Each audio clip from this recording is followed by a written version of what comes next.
কয়েকদিন ধরেই চিন্তা করেছিলাম যে সকালবেলা বউয়া ভাত করব। তো দেখা যায় কি ঘুম থেকে উঠতে উঠতে অনেকটা লেট হয়ে যায়, আর বউয়ার সাথে যদি ভর্তা না হয় তাহলে কিন্তু আর কি বউয়াটা খেতে ভালো লাগে না।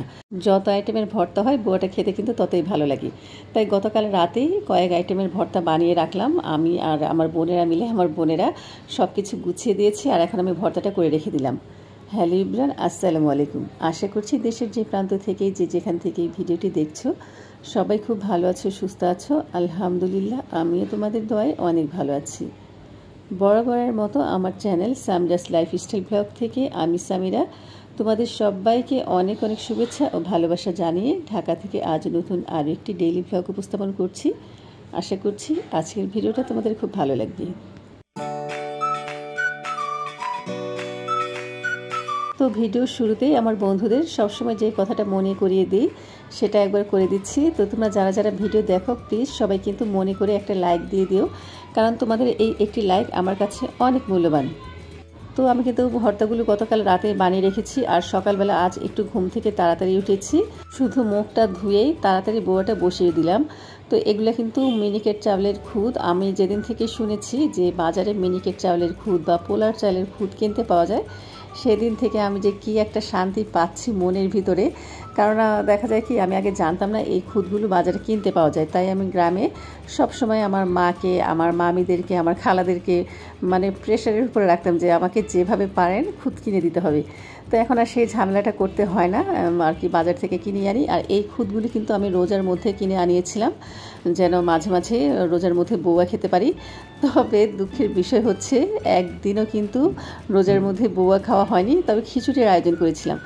যাই হোক, এই যে দেখো আমি যে পরিমাণ চাল নিয়েছি ঠিক 3 কড় পানি মেপে দিলাম। এই আর কি পদ্ধতিতে বউয়া বা খিচুড়ি রান্না করলে বা বিরিয়ানি পোলাও রান্না করলে কিন্তু চালটা একদম ঝরঝরে থাকে। আর এটা কিন্তু একটা সনাতন পদ্ধতি। আমার মা খালাদের দেখতাম সবসময় এইভাবে রান্না করতো, খুব সুন্দর ঝরঝরে হয়। তো বউয়ার মধ্যে আমি কোনো তেল ব্যবহার করি নাই, তোমরা নিশ্চয়ই খেয়াল করেছো। এখানে আমি দিয়েছি বেশি করে একটু পেঁয়াজ কুচি, সাথে দিয়েছি তেজপাতা, আরও দিয়েছি 2-3টা শুকনো মরিচ আর কি ভেঙে দিয়েছি, আর দিয়েছি রসুন কুচি আর আদা কুচি। এটাই কিন্তু বউয়ার একদম অথেন্টিক রেসিপি। অনেকেই দেখা যায় তেল দিয়ে একদম পোলাওয়ের মতো কষিয়ে কষিয়ে ভুনা করে আর কি বউয়াটা রান্না করে। তবে তোমরা যারা ওইভাবে খাও ওটাও মজা লাগে, আর আমার কাছে সবচেয়ে ভালো লাগে এইভাবে সিম্পল হাতে মাখিয়ে রান্না করলে। আর এই যে দেখো কত আইটেমের ভর্তা। এত আইটেমের ভর্তা করতে তো একটু সময় লাগবে বলো। তো এখানে আছে বাঁশপাতা শুটকি ভর্তা, এরপর হচ্ছে ছুরি শুটকি ভর্তা, পোয়া মাছের একদম যে ছোট বাচ্চা ওইটার ভর্তা, তারপর হচ্ছে টাকি মাছের ভর্তা, চিংড়ি ভর্তা, আর লাস্টে করলাম হচ্ছে আলু ভর্তা। তবে আরেকটু ভর্তা করতে চেয়েছিলাম, যেমন বাদাম ভর্তা। বাদাম ভর্তা তো আমার কাছে খুব ভালো লাগে, তবে সময় স্বল্পতার জন্য বাদাম ভর্তাটা করতে পারলাম না, মরিচের ভর্তা করা হয়েছে। আর এই সবগুলো ভর্তা কিন্তু ব্লেন্ডার মেশিনে করেছি। ব্লেন্ডারে করলেও তো সময় তো লাগে বলো। প্রতিটি শুটকি ভালো মতন ধুয়ে তারপর পেঁয়াজ, কাঁচামরিচ, রসুন এগুলো টেলে ভর্তা বানাতে প্রচুর সময় চলে যায়। এই কারণে কিন্তু গতকাল রাতেই এই ভর্তাগুলো করে রেখেছিলাম, শুধু সকালবেলা আলু ভর্তা করেছি। আর এই যে দেখো বউয়াটা কত সুন্দর ঝরঝরে হয়েছে। তো বউয়া খিচুড়ি আসলে এগুলো তো একা খেলে ভালো লাগে না, তাই আমার আর কি 2 বোনকে আসতে বলেছি, এরপর আমার ভাইয়ের বউকে আসতে বলেছি। তো আমার শুধু ভাই আসছে, ভাইয়ের বউ আসে নাই, ও আর কি ঘুমাচ্ছে। আমার ভাই এসেই দেখো ম্যাক্সকে নিয়ে খেলা করছে। আসলে ম্যাক্সকে এমন কেউ নেই যে আদর না করে। আর যখন আমার বোন বেড়ে দিচ্ছিল হঠাৎ আর কি কলিং বেলের শব্দ পাওয়া গেল। এই যে চলে আসছে আমার দুলা ভাই আর আমার বোন। এখন ঘড়িতে প্রায় 10টার মতো বাজে। আসলে সকাল সকালে বললেও কিন্তু এক জায়গা থেকে মানে এক বাসা থেকে আরেক বাসায় তাড়াতাড়ি আসা হয় না। যাই হোক, আমার তো রান্না বাড়া কমপ্লিট হয়ে গেছে অনেক আগেই। তো আমার দুলা ভাই আর হচ্ছে আমার ভাই, তারপর যে আমার ভাইগনা সবাই মিলে খাচ্ছে। আর লাস্টে আসছে সুজানার কিন্তু এখন এইচএসসি পরীক্ষা কিছু স্থগিত আছে মাইলস্টোনের ঘটনায়। আসলে এই ঘটনাটা আমরা কোনো মতেই ভুলতে পারবো না। যারা গেছে তাদের বাবা মার যে কী কষ্ট হচ্ছে এটা তো চোখে দেখার বিষয় না। একটুখানি যদি আমাদের বাচ্চারা পড়ে যায় তাতে আমাদের কতটা কষ্ট লাগে। আর চোখের সামনে বাবা মায়ের কলিজার টুকরোগুলো পুড়ে ছাই হয়ে গেছে, তাদের তো এই কষ্ট আসলে সারা জীবনে ভুলতে পারবে না। তারা জীবন্ত লাশ হয়ে বেঁচে থাকবে। আসলে জীবন থেমে থাকবে না, জীবন চলবেই। আমরা সবার জন্য দোয়া করব যারা ইন্তেকাল করেছে তাদের জন্য আল্লাহ তাআলা শহীদের কি মর্যাদা দান করেন। আর হসপিটালে যারা এখনও মৃত্যু যন্ত্রণা ছটফট করছে আল্লাহ যেন তাদের তাড়াতাড়ি সুস্থ করে দেন, এই দোয়াই করি। তো নাস্তা খাওয়ার পরে কিন্তু বিছানাপত্র গুছিয়ে নিলাম, কারণ সকালবেলা ঘুম থেকে উঠিনি কিন্তু গুছানো হয়নি। ঘুম থেকে উঠে তো রান্নাঘরে চলে গিয়েছিলাম। এরপরে কিন্তু আমরাও কিন্তু নাস্তা খেয়েছি, এরপরে কিন্তু সবাই চলে গেছে যার যার বাসায়। তো আমি ভাবলাম আজকে সিম্পল রান্না করব। আসলে গতকাল রাত থেকেই কিন্তু ধকল গিয়েছে, আর গতকাল রাতেই চিন্তা করে রেখেছিলাম যে আজকে সকালবেলা শুধু গরুর মাংস রান্না করব আর হচ্ছে ডাল রান্না করব। তাই কিন্তু গতকাল রাতেই আমি গরুর মাংসটা নামিয়ে রেখে দিয়েছিলাম, কোনো ভিজাইনি। আর সকালবেলা ঘুম থেকে উঠে দেখি মাংসটা একদম মানে এখনও বরফটা ছাড়েনি, কিন্তু খুব সুন্দর নরম হয়ে গিয়েছে।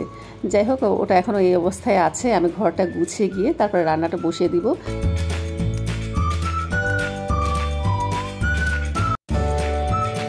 আর দেখো, ডিআইওয়াই থেকে যে আমি আর্টিফিশিয়াল ফুলগুলো এনেছিলাম, এগুলো কিন্তু আমার ফ্লাওয়ার ভাসের মধ্যে রেখে দিয়েছি।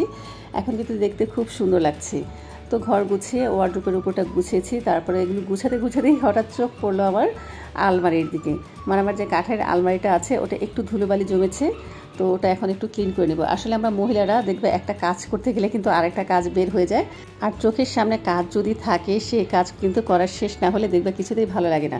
প্রথমে আমি ভেবেছিলাম যে আমি বিকেলের দিকে আলমারিটা একদম ডিপ ক্লিন করব। পরে ভাবলাম যে না থাক, ঘর যখন একটু গুছাচ্ছি হালকা পাতলা একটুখানি ধুলোগুলো পরিষ্কার করে নিই। এই যে ডিজাইনগুলো যে দিয়েছি, ডিজাইনের ফাঁকে ফাঁকে প্রচুর ময়লা ঢোকে। আমার কিন্তু ছোট বড় বিভিন্ন সাইজের ব্রাশ আছে, রঙের যে ব্রাশগুলো হয়, তো ওই ব্রাশগুলো কিন্তু মূলত আমি এনে রাখি আমার এই কাঠের জিনিসগুলো পরিষ্কার করার জন্য। তো সম্পূর্ণভাবে ঘরটা ক্লিন হয়ে গেছে, আর এখন কিন্তু দেখতে বেশ ভালো লাগছে। এরপর আমি রান্নাঘরে চলে গিয়েছিলাম। আগে বলেছিলাম গতকাল রাতে আমি কিন্তু গরুর গোশটা বের করে রেখেছিলাম, আর এই গোশটা হচ্ছে কুরবানির গোশ, আমার বড় বোন দিয়েছিল। ভাবলাম এটাই রান্না করে নিই। আর কুরবানির মাংস কিন্তু বেশি দিন আসলে থাকলে খেতে ভালো লাগবে না, পরবর্তীতে টেস্টটা নষ্ট হয়ে যায়। তো হাতে মাখিয়ে আজকে মাংসটা রান্না করব। এখানে প্রায় 2 কেজির মতো মাংস আছে। ভাবলাম যে একবারেই বেশি করে রান্না করে নিই, কারণ মেয়েরাও মাংস খেতে পছন্দ করে। আর মাংসটা ঘরে থাকলে না আমার কোনো ঝামেলা টেনশন লাগে না। দেখা যায় যদি এটা দিয়ে দুপুরে রাত্রে হয়ে যায়, সকালবেলা যদি কিছু বেঁচে যায় ওটা দিয়ে আবার দুপুরে চালিয়ে নেওয়া যাবে, বা আমাদের জন্য একটু মাছ রান্না করলেই হলো। আসলে বাচ্চারা মাংস ছাড়া একদম কিছু খেতে চায় না। যখনই মাছ রান্না করি তখনই বিশেষ করে নাফি প্রচুর বিরক্ত করে। যাই হোক, এখানে দেখতেই পাচ্ছ অনেকগুলো মাংস, তো সেই অনুযায়ী কিন্তু ময় মশলাগুলো পড়বে। তো প্রথমে আমি দিয়ে দিলাম 2টা বড় তেজপাতা, এরপরে দিয়েছি 2 থেকে 3 টুকরা দারুচিনি, 4-5 টুকরো দিয়েছি এলাচি, আর দিয়ে দিলাম 1 চিমটি পরিমাণ জয়ফলের গুঁড়া।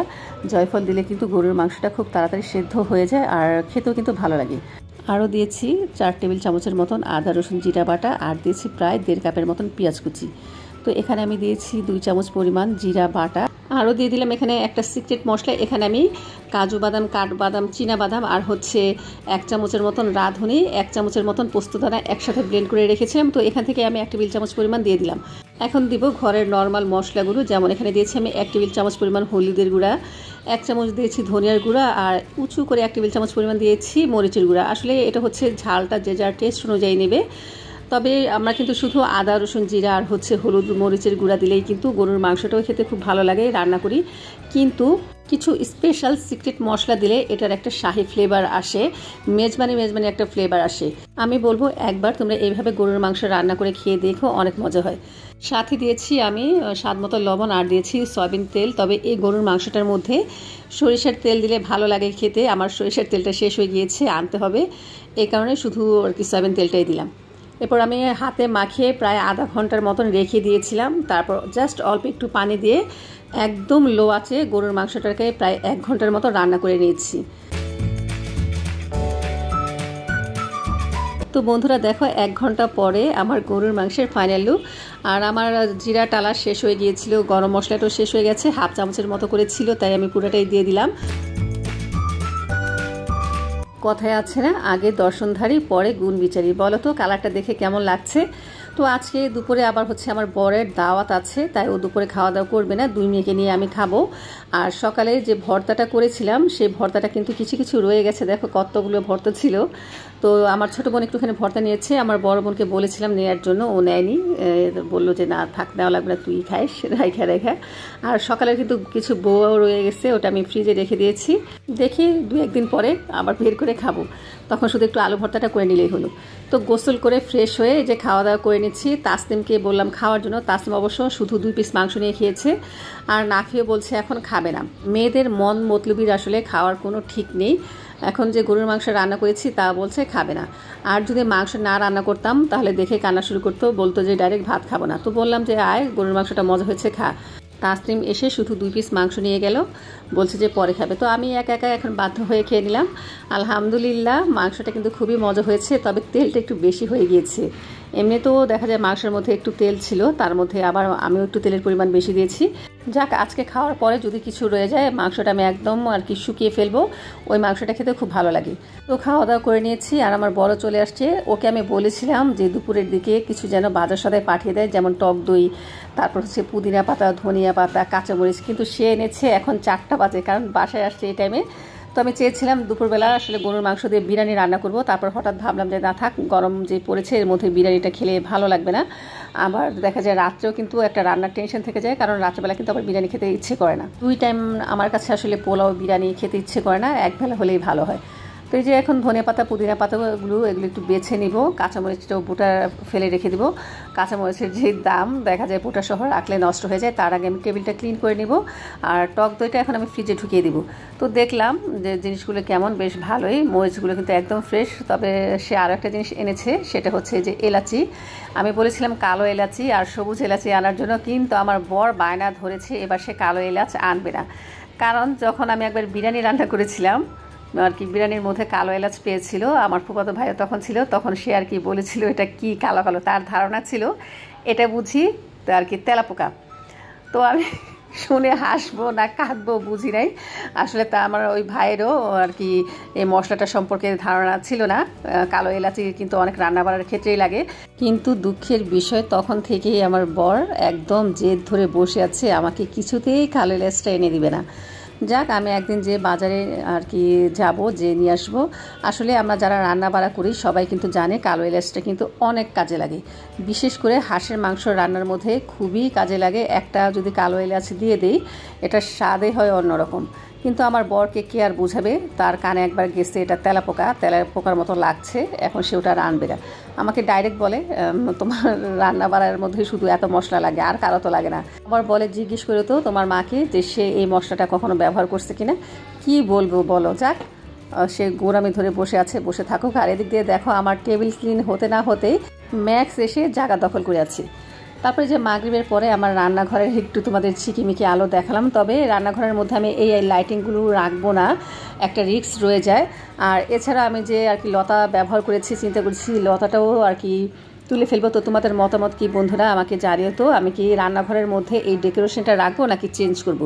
তো আমার বোনেরা আসছে, চা নিয়ে বসে। আর এই যে দেখো ম্যাক্সের কাণ্ড, ওকে আমি এত হাত পা ধরে টানতেছি, এখনও আমার কোলে আসবে না। কিন্তু যখন সকালবেলা ওর ক্ষুধা লাগে, তখন শুধু একবার হাতের ইশারা করি যে ম্যাক্স আসো, দৌড়ে কোলে চলে আসি। তো ওকে আমি একদম টেনে হিস্ট্রে কোলে নিয়ে একটু বসলাম, বসে তোমাদের সাথে একটু দেখালাম। কিন্তু সে আবার বসে আছে, আমাদের সাথে বসে বসে হচ্ছে চা খাবে। তো চা তো আর দিলাম না, মানে চায়ের সাথে রুটি ভিজিয়ে দেই, ওটা খেতেও পছন্দ করে। তারপর বোনেরা একটুখানি বাটার বন ছিঁড়ে দিল। আর এই বাটার বনগুলো কিন্তু আমার 2 বোন নিয়ে আসছে।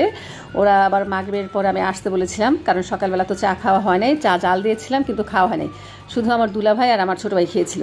আর তাসনিমও দেখো ওর বাটার বন খেয়ে মুখ একদম পুরা ভরাই ফেলছে। তো মাগরিবের পরে আমার বোনেরা আসছে, চাও জাল দিয়েছি, এখন আমরা সবাই মিলে খুব মজা করে খাচ্ছি।